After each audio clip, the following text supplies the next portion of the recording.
कोई प्रश्न मत करना, क्योंकि अब मैं कुछ बातें गोविंद से करना चाहता हूं। अब बाणों की सरसैया पर पड़े हुए पितामह भीष्म हाथ तो जोड़ नहीं सकते, सैकड़ों बाण शरीर में लगे हैं, हाथ जोड़ नहीं सकते, लेकिन मन ही मन आज पितामह भीष्म ने मेरे गोविंद की बड़ी सुंदर स्तुति की है कि इति मति रूप कल्पिता वितृष्णा भगवती सात्वत पुंगवे विभूमि स्वसुखमुपगते क्वचिद विहर्तुम प्रकृति मुपेयुति यद्भव प्रवाह। पितामह भीष्म ने टकटकी लगाकर गोविंद की तरफ देखा और गोविंद को निहारते हुए बड़ी सुंदर स्तुति की है। हाथ जोड़ नहीं सकते, मन ही मन प्रभु की स्तुति कर रहे हैं। गोपाल इति मति रूप कल्पिता वितृष्णा। गोपाल, आज तक मैंने जीवन में आपसे कुछ नहीं मांगा, लेकिन आज अंतिम समय में मेरी कुछ मांगने की इच्छा हो रही है। हाँ कहिए पिता, मैं क्या मांगना है? गोपाल, मेरी एक पुत्री है और उस पुत्री का विवाह मैं आपके साथ करना चाहता हूं। पांडवों ने सोचा है पितामह भीष्म तो बाल ब्रह्मचारी, इनकी पुत्री कहां से आई? तो बाणों की सरसैया पर पड़े हुए पितामह भीष्म कहते हैं गोपाल इति मति रूप कल्पिता, ये मति जो है इसको मैंने पुत्री मान लिया है। इति मति रूप कल्पिता वितृष्णा। और गोपाल, इसके अंदर जितनी भी तृष्णा थी सारी तृष्णाओं का प्रशमन हो चुका है, इसलिए अब ये मति रूपी मेरी जो पुत्री है ये शुद्ध हो चुकी है और अपनी इस तृष्णाओं से रहित शुद्ध इस अपनी मति रूपी पुत्री को मैं आपको समर्पित करना चाहता हूं। गोपाल, मैं कैसे भूल सकता हूं आपकी झांकी।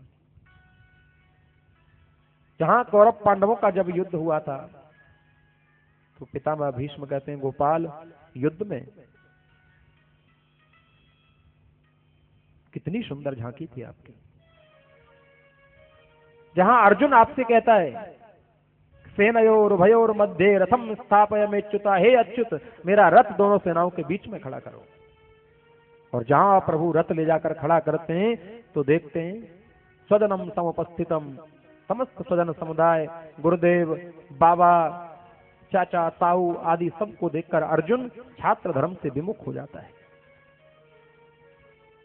अर्जुन कहता है प्रभु गांडीवम संसते हस्तात् पक्षैव परदह्यते, मेरा गांडीव गिर रहा है, मेरा शरीर में रोमांच हो रहा है, प्रभु अब मैं युद्ध नहीं करूंगा। धनुष को रख दिया और रथ के पृष्ठभाग में जाकर अर्जुन बैठ जाता है और स्पष्ट मना कर देता है प्रभु मैं संसार में भीख मांगकर काम चला लूंगा, भिक्षा मांग लूंगा, लेकिन मुझे युद्ध नहीं करना। बताइए, दोनों सेना युद्ध के लिए तैयार खड़ी है और ऐसे समय पर अर्जुन के मन में छात्र धर्म से विमुख होकर रथ के पृष्ठभाग में बैठ जाता है, स्पष्ट मना कर देता है अच्युत मुझे युद्ध नहीं करना। तो प्रभु क्या झांकी थी आपकी।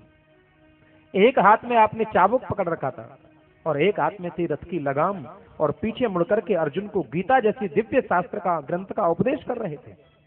वाह प्रभु, आपके जैसा उपदेशक कौन हो सकता है। प्रभु आपकी कृपा का क्या वर्णन करूं, आप कितने करुणालु हैं, कितने प्रेमी हैं। जब महाभारत का युद्ध होने लगा तो युद्ध से पहले मेरे गोविंद के पास सहायता के लिए गया था दुर्योधन और इधर से अर्जुन भी गया, दोनों गए, लेकिन अर्जुन तो प्रभु के चरणों में जाकर खड़ा हो गया। अब मेरे प्रभु तो हैं ही, कन्हैया नाटक करने में सबसे आगे। जहां दोनों गए सहायता मांगने तो कन्हैया ने उठाई चद्दर और ओढ़ के सो गए। अब जहां ओढ़ के सो गए दुर्योधन ने सोचा है मैं इस कन्हैया के चरणों में थोड़ी खड़ा होऊंगा, तो दुर्योधन कन्हैया के सिर की तरफ खड़ा हो गया। अर्जुन गया, अर्जुन तो जानता था प्रभु के चरणों में खड़ा हो गया। अब कन्हैया ने नाटक करना शुरू किया।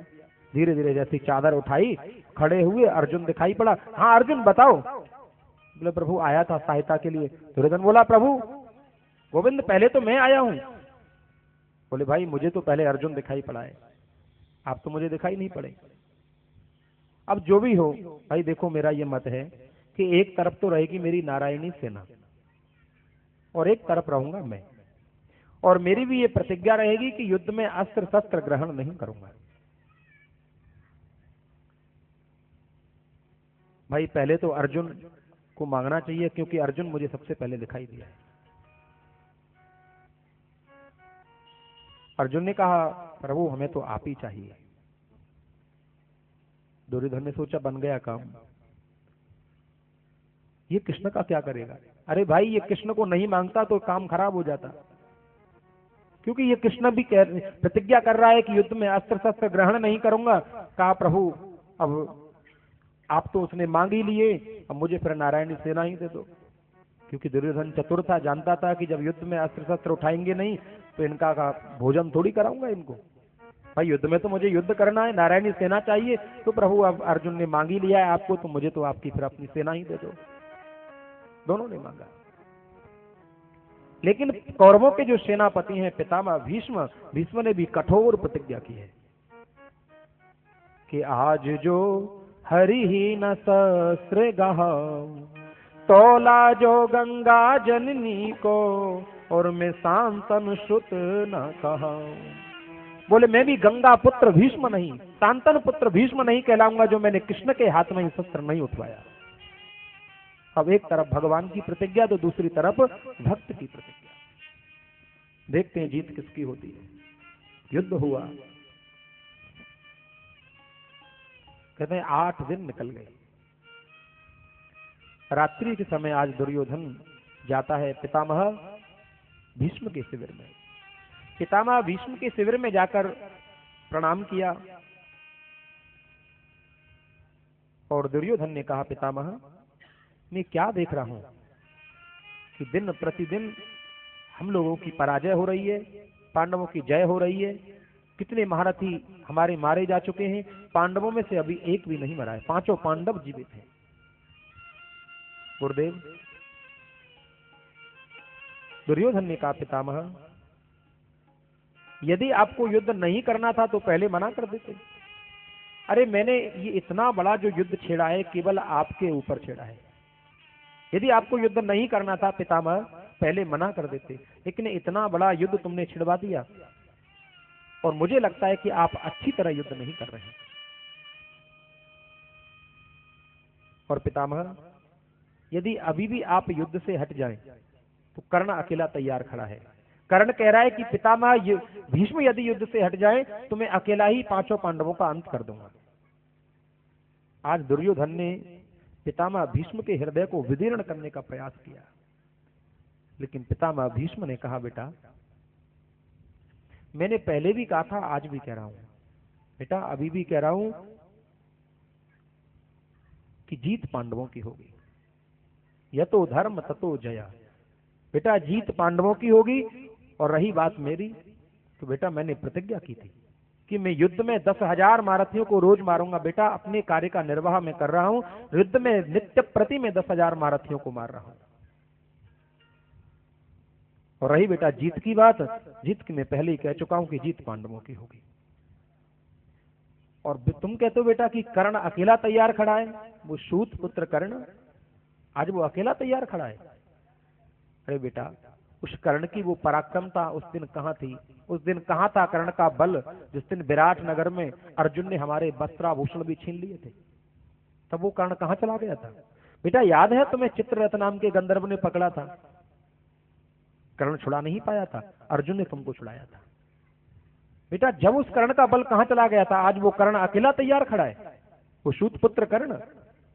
बेटा मैं प्रतिज्ञा करता हूं कि कल 5 पांडवों को मारूंगा। और तुम्हें विश्वास नहीं होता तो पितामह भीष्म ने दुर्योधन के सामने तरकस में से 5 बाण निकाले। बेटा इन 5 बाणों से कल पांडवों का अंत कर दूंगा। कल का सूर्योदय पांडवों का अंतिम सूर्योदय होगा। और बेटा फिर भी मरने का डर है तो सुबह के समय अपनी पत्नी को भेज देना, सौभाग्यवती होने का वरदान दे दूंगा। अब कौरवों की सेना में तो खुशी की लहर छा गई। अब कल युद्ध बंद होगा क्योंकि 5 पांडव कल मारे जाएंगे। पितामह भीष्म की प्रतिज्ञा को कोई टाल नहीं सकता। कल युद्ध बंद हो जाएगा, हमारी जीत हो जाएगी। अब कौरवों की सेना में खुशी छा गई, नगाड़े बजने लगे। लेकिन जहां पांडव जो हैं, पांडव अपने शिविर में बैठे हैं। कन्हैया ने कहा, आपको कुछ पता है? बोले, प्रभु हमें क्या पता करना है, जब हमने अपने जीवन की बागडोर आपके चरणों में सौंप चुके हैं तो हमको क्या करना दुनिया से। बोले, सुनो, पितामह भीष्म ने 5 बाण निकाल के रखे हैं और उन 5 बाणों से तुम 5 का कल वो अंत करेंगे। कल का सूर्योदय तुम्हारा अंतिम सूर्योदय होगा। ये पितामह भीष्म ने प्रतिज्ञा की है। और देखो, पितामह भीष्म की प्रतिज्ञा को तो मैं भी नहीं टाल सकता, क्योंकि वो तो प्रतिज्ञा के इतने अटल हैं, क्योंकि उनकी प्रतिज्ञा को मैं टाल नहीं सकता। जहां इतना कहा कि पास में खड़ी थी द्रौपदी। द्रौपदी सुनते ही मूर्छित होकर गिर पड़ी। मेरे गोविंद ने उठाया द्रौपदी। द्रौपदी ने कहा, माधव क्या ये सत्य है कि 5 पति कल मारे जाएंगे? बोले, हाँ देवी। तो गोपाल, माधव ये सत्य है तो फिर मेरे इन केसों का क्या होगा? जो आपने प्रतिज्ञा की थी कि द्रौपदी तेरे केसों को मैं बंधवाऊंगा, उस दिन से वो माधव मेरे केस खुले हुए, इन केसों का क्या होगा? मेरे गोविंद ने कहा, द्रौपदी अब मैं कुछ नहीं कर सकता, क्योंकि आप जानती है पितामह भीष्म की इतनी अटल प्रतिज्ञा है कि उनकी प्रतिज्ञा के सामने अब मैं कुछ नहीं कर सकता। तो गोपाल, कुछ नहीं कर सकते माधव, तो इससे अच्छा तो यह है कि मैं भी अपने पतियों को आंखों के सामने मरते हुए नहीं देख सकती। पहले मैं मर जाती हूं, कल 5 पति मर जाएंगे। द्रौपदी ठीक कहती है। द्रौपदी ने चिता बनाई और जहां चिता में कूदने को तैयार हुई, मेरे गोविंद ने कहा, द्रौपदी रुको, चिता में कूदने के कुछ नियम हैं। आओ, पहले मेरे पीछे पीछे आओ, बुजुर्गों को प्रणाम करो, तब उसके बाद चिता में कूदना चाहिए। आज मेरे माधव द्रौपदी को पीछे पीछे ले जाते हैं। कौरवों के शिविर लगे हुए हैं, रात्रि का समय है। द्रौपदी जूतियां पहने हैं जो पंजाब की जूतियां हैं। द्रौपदी पंजाब की रहने वाली थी। अब मेरे गोविंद ने सोचा कि कहीं कौरव पक्ष का कोई वीर जग रहा होगा और कहीं द्रौपदी पर नजर पड़ गई, जूतियों से पहचान लिया कि ये द्रौपदी है, तो काम बेकार हो जाएगा। कहा, द्रौपदी रुको। रोक कर द्रौपदी से कहा, द्रौपदी जूतियां उतारो। द्रौपदी ने जूतियां उतारी। मेरे गोविंद ने जूतियों को लिया और अपने पीतांबर में लपेटा और बगल में दबा लिया। द्रौपदी कहने लगी, गोपाल, माधव ये क्या कर रहे हैं? द्रौपदी चुप रहो, आप मेरे पीछे पीछे आओ। और जहां एकांत में पितामह भीष्म का शिविर था, वहां मेरे गोविंद पहुंच जाते हैं और द्रौपदी से कहते हैं, द्रौपदी जाओ अंदर, पितामह को प्रणाम करके आओ। द्रौपदी रो पड़ती है, गोपाल ये क्या करा रहे हो? अरे, जिन पितामह भीष्म ने मेरे पतियों को मारने की प्रतिज्ञा कर चुके और आप मुझे प्रणाम करने के लिए भेज रहे हैं। द्रौपदी जाओ तो सही। पितामह भीष्म अंदर बैठे हुए थे। जिस समय दुर्योधन की पत्नी को आना था, उस समय द्रौपदी पहुंच जाती है, प्रणाम करती है। जहां प्रणाम किया तो पितामह भीष्म ने, बेटी सौभाग्यवती भवा। द्रौपदी ने कहा, पितामह ये आप क्या कर रहे हैं? कल तो आपने प्रतिज्ञा की है कि 5 पतियों को मार देंगे और आज सौभाग्यवती होने का वरदान दे रहे हैं। पितामह भीष्म ने देखा, है बेटी द्रौपदी तू यहां? समझ गए पितामह, बेटी तुम यहां आई कैसे? बेटी मैं समझता हूं, तू अकेली नहीं आ सकती यहां पर, तुझे लाने वाला कोई दूसरा है। समझ गए, गोपाल के अलावा कोई और नहीं। बेटी वो कहां है? द्रौपदी ने इशारा किया तो दरवाजे की बगल में छुपे हुए थे, निकल के आए। पितामह भीष्म ने कहा, गोपाल तुम्हारी झांकी तो जीवन में बहुत देखी, पर आज जो झांकी है वो तो जीवन में आज तक नहीं देखी। ऐसी झांकी तो ना कभी पढ़ी थी शास्त्रों में, ना कभी सुनी थी। आज तो इतनी सुंदर झांकी। अरे कभी धनुष बाण, तो कभी मुरली, तो कभी कुछ, लेकिन आज कुछ है तो द्रौपदी की जूतियां बगल में लगा रखी हैं। गोपाल ऐसी झांकी तो पहली बार देख रहा हूं। पितामह भीष्म कहते हैं, गोपाल तुम्हारी चोरी की आदत अभी तक नहीं गई।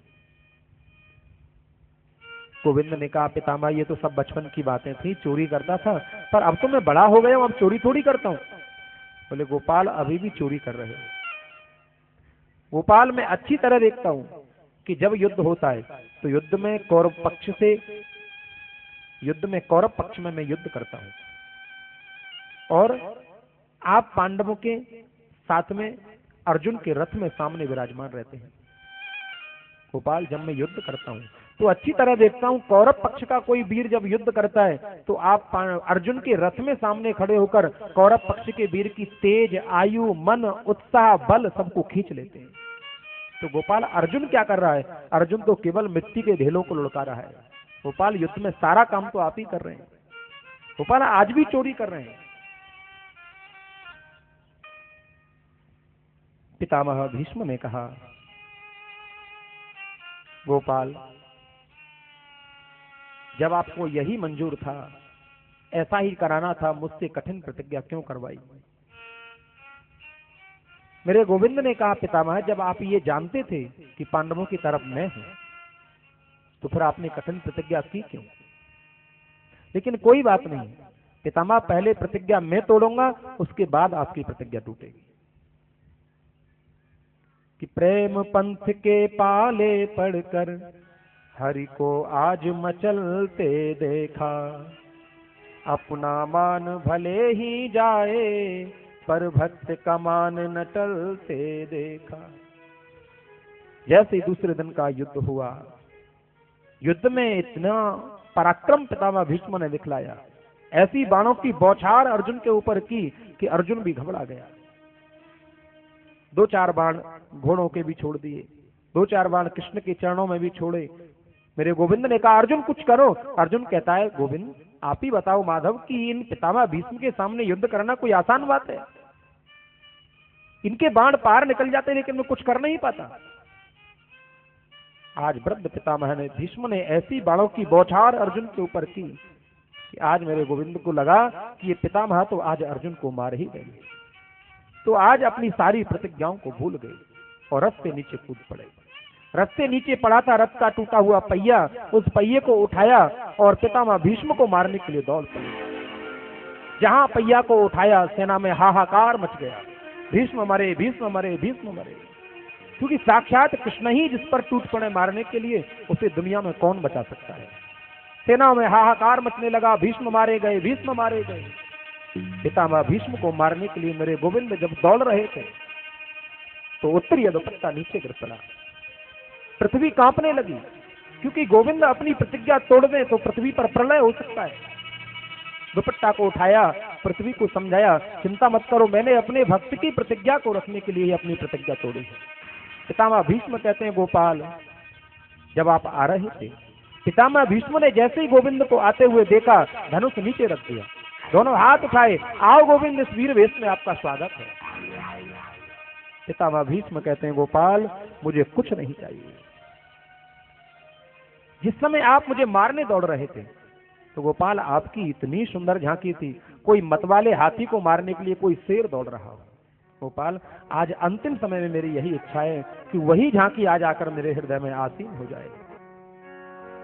इतना तो करना स्वामी, जब प्राण तन से गोविंद नाम लेकर, तब प्राण तन से निकले। श्री गंगा जी का तट हो, यमुना का बंसी बट हो, मेरा सावरा निकट हो, जब प्राण तन से निकले। मुझे चरणों से लगा ली मेरे श्याम मुरली वाले, मुझे चरणों से लगा दे मेरे श्याम मुरली वाले। मेरे श्वास श्वास में तेरा, ओ मेरे श्वास श्वास में तेरा है नाम मुरली वाले वाले। चरणों से लगा ली मेरे श्याम मुरली वाले, मुझे चरणों से लगा ले, मेरे श्याम मुरली वाले।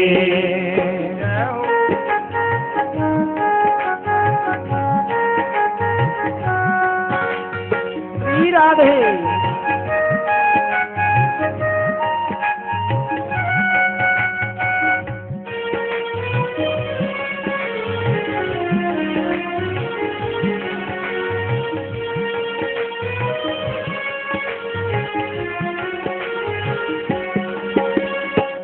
भक्तों के कान्हा तुमने विपदा हटारी, भक्तों की तुमने कान्हा विपदा है तारी। भक्तों की तुमने कान्हा विपदा हटारी, भक्तों की तुमने कान्हा विपदा है तारी। मेरी भी बाह थामो आके बिहारी, मेरी भी बाह थामो आके बिहारी।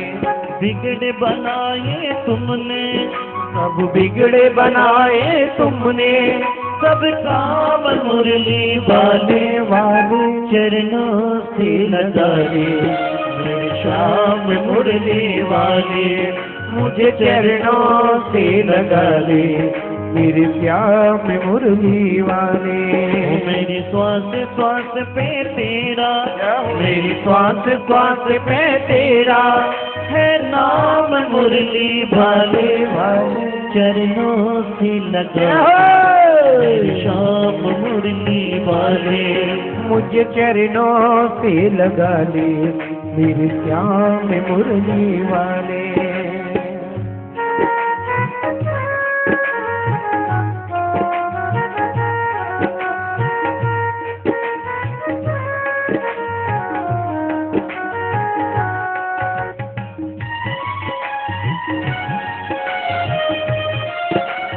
हरि बोल।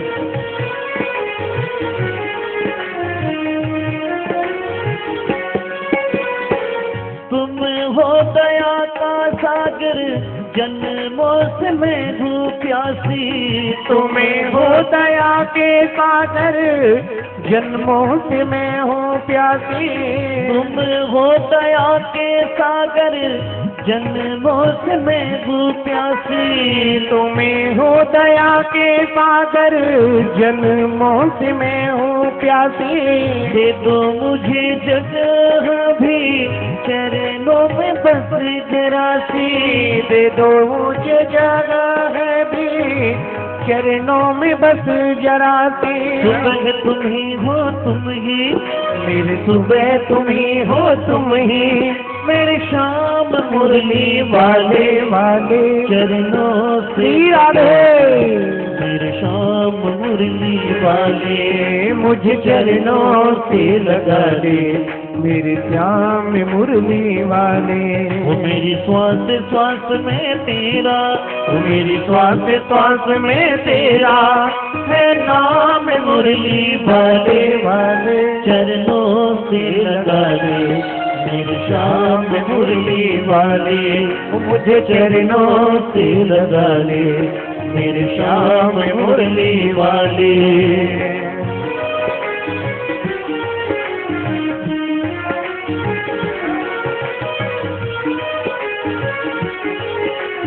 श्री राधे। हाँ पतझड़ है मेरा जीवन, बन के बहार आजा, पतझड़ है मेरा जीवन, बन के तू बाहर आजा। पतझड़ है मेरा जीवन, बन के तू हो, पतझड़ है मेरा जीवन, बन के बहार आजा। पतझड़ है मेरा जीवन, बन के तू बाहर आजा। सुन ले पुकार कान्हा, बस एक बार आजा। सुन ले पुकार कान्हा, बस एक बार आजा। सुन ले पुकार कान्हा बस एक बार आजा, सुन ले पुकार कान्हा बस एक बार आजा। बेचैन मन के तुम ही, बेचैन मन के तुम ही, बेचैन मन के तुम ही, बेचैन मन के तुम ही, आराम मुरली वाले वाले चरणों से श्री राधे। मेरी शाम मुरली वाले मुझे चरणों से लगा ले, मेरे श्याम मुरली वाले। वो मेरे श्वास श्वास में तेरा, वो मेरे श्वास श्वास में तेरा, मेरे श्वास श्वास में तेरा, वो मेरे श्वास श्वास में तेरा है नाम मुरली वाले वाले चरणों से लगा ले, मेरे शाम मुरली वाले मुझे चरणों से लगा ले, मेरे श्याम मुरली वाले। मुझे चरणों से लगा ले, मेरे श्याम मुरली वाले। मुझे चरणों से लगा ले, मेरे श्याम मुरली वाले, मेरे शाम मुरली वाले, मेरे शाम मुरली वाले। बोले भक्तवत्सल भगवान की जय हो। जय जय श्री राधे श्याम। की सरसैया पर पड़े हुए पितामह भीष्म कहते हैं, गोपाल कुछ नहीं चाहिए, बस आज वही झांकी आकर मेरे हृदय में विराजमान हो जाए।